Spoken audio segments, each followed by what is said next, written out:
Have you ever wondered why you make the same mistakes over and over? Or why you can't stick to your goals even when you know what's good for you? The truth is, your brain is running on autopilot most of the time, and understanding how it actually works might be the key to finally changing your life. Today we're counting down 5 psychology books that don't just explain human behavior, they give you frameworks to understand yourself and others better. Let's go. Number 5. Thinking Fast and Slow by Daniel Kahneman. This book is about how your mind actually works. Kahneman, a Nobel Prize-winning psychologist, explains that you have 2 systems of thinking. System 1 is fast, intuitive, and automatic. It's the voice in your head that makes snap judgments. System 2 is slow, deliberate, and logical. It requires effort and focus. Most of the time, System 1 is running the show. It's efficient, but it's also prone to biases and mistakes. You make decisions based on patterns you've seen before without actually analyzing the situation deeply. The book walks through dozens of cognitive biases. One key concept is anchoring.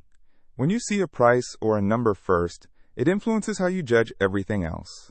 If a store shows a crossed-out price of $100 next to a new price of $50, you feel like you're getting a deal, even if $50 was always the real price. Your System 1 grabbed that 100 and anchored your judgment. This book is especially good for anyone who wants to make better decisions, understand their own biases, and recognize why other people do what they do. It's dense, but it's worth the effort. Number 4. Atomic Habits by James Clear. You've probably heard of this one. The premise is simple but powerful. You don't rise to the level of your goals, you fall to the level of your systems. Small habits compound over time. A 1% improvement every day doesn't sound like much, but it adds up exponentially. Clear breaks down habit formation into a loop. Cue, craving, response, reward. The cue triggers the desire. The craving is the motivation to act. The response is the behavior itself. The reward is the benefit you get. To build a good habit, you need to make the cue obvious, make the craving attractive, make the response easy, and make the reward satisfying. One practical example. If you want to start exercising, you don't try to run a marathon on day 1. You make the habit obvious by laying out your gym clothes the night before. You make it attractive by listening to music you love while exercising. You make it easy by starting with just 5 minutes. You make it rewarding by tracking your streak on a calendar. The book also covers habit stacking, which means attaching a new habit to an existing one.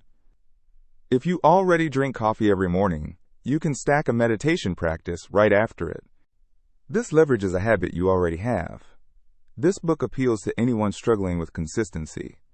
It's practical, it's backed by behavioral science, and you can start applying it immediately. Number 3. Influence, The Psychology of Persuasion by Robert Cialdini. Cialdini spent years studying how people make decisions and why they say yes to requests. He identified 6 core principles of influence. Understanding them helps you recognize when you're being persuaded and how to persuade others ethically. The first principle is reciprocity. When someone does something for you, you feel obligated to do something back. This is why companies give free samples or free consultations. Once you've received something, your brain triggers the need to reciprocate. The second is commitment and consistency. Once you commit to something, even in a small way, you're more likely to follow through. This is why commitment contracts work. If you publicly state a goal, you're more likely to achieve it because you want to be consistent with what you've said. The third is social proof. You look at what other people are doing to figure out what you should do. Laugh tracks on sitcoms work because your brain assumes if others are laughing, the joke must be funny. Reviews and testimonials are powerful for this exact reason. The fourth is authority. You're more likely to trust and follow someone if they seem like an authority. This is why doctors wear white coats and experts are quoted in advertisements. The fifth is liking. You're more easily influenced by people you like. Salespeople build rapport for this reason. If you like someone, you're more open to their ideas. The sixth is scarcity. When something is rare or running out, you want it more. Limited time offers, exclusive memberships, and scarcity messaging all leverage this principle. This book is essential for anyone in sales, marketing, or leadership. But it's also valuable if you just want to understand why you buy things and believe things. You'll start noticing these principles everywhere. Number 2, Man's Search for Meaning by Viktor Frankl. This is a shorter book, but it's one of the most profound explorations of human psychology ever written. Frankl was a psychiatrist who survived the Holocaust. In the concentration camps, he observed something remarkable. Those who survived weren't always the physically strongest. They were the ones who found meaning. He noticed that when prisoners lost hope, they literally gave up. But those who had a reason to live, whether it was reconnecting with a loved one, completing unfinished work, or experiencing something beautiful, they kept fighting. Frankl developed logotherapy, the idea that the primary human motivation is not pleasure or power, but the search for meaning. You don't need to be happy all the time. You need to feel like your life matters. This is what sustains you through hardship. The book asks a profound question. If you only have one day left to live, would you feel like you've lived a meaningful life? If the answer is no, then your life is calling for change. You don't find meaning in comfort or distraction. You find it in purpose, in creating something, in helping others, or in the stance you take toward suffering. This book is for anyone going through a difficult time or feeling like something is missing in their life. It's also for anyone trying to understand what actually makes life worth living. Number 1, The Righteous Mind by Jonathan Haidt. Haidt is a social psychologist who spent decades studying morality, and this book will change how you understand yourself and people who disagree with you. The central insight is this: your intuition comes first, your reasoning comes second. You don't arrive at your moral beliefs through logic. You feel them, and then you rationalize them. Haidt uses the metaphor of the rider and the elephant. The elephant is your intuition, your gut feeling, your emotional response. The rider is your rational mind, sitting on top, trying to steer. But the elephant is much more powerful. The rider can nudge the elephant, but if the elephant doesn't want to go somewhere, the rider can't force it. This explains why arguments rarely change people's minds.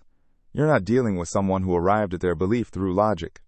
You're dealing with someone whose elephant decided something was true. Their rider is just defending that decision after the fact. Facts and logic don't work because the problem isn't logical. Haidt also explains the moral foundations that structure how humans think about right and wrong. Different cultures and different political ideologies emphasize different foundations. The left tends to emphasize care and fairness. The right tends to emphasize loyalty, authority, and sanctity. Understanding these differences helps you stop demonizing people who disagree with you. They're not evil or stupid. They're operating from a different moral foundation. They care about different things. This book is crucial for anyone interested in politics, psychology, relationships, or understanding why our society is so divided. It's intellectually rigorous, but deeply human. So there you have it, 5 books that explain how your mind works, why you do what you do, and how to change. The common thread? You're not as rational as you think you are, and that's okay. Understanding your irrationality is the first step to working with it rather than against it. Start with whichever one speaks to you most. If you want to improve your decisions, start with Kahneman. If you want to build better habits, start with Clear. If you want to understand influence and persuasion, start with Cialdini. If you're struggling with purpose, start with Frankl. And if you want to understand why people disagree, start with Haidt. Links to all of these books are in the description. I'd love to hear which one you pick up. Drop a comment below, hit subscribe if you're hungry for more ideas.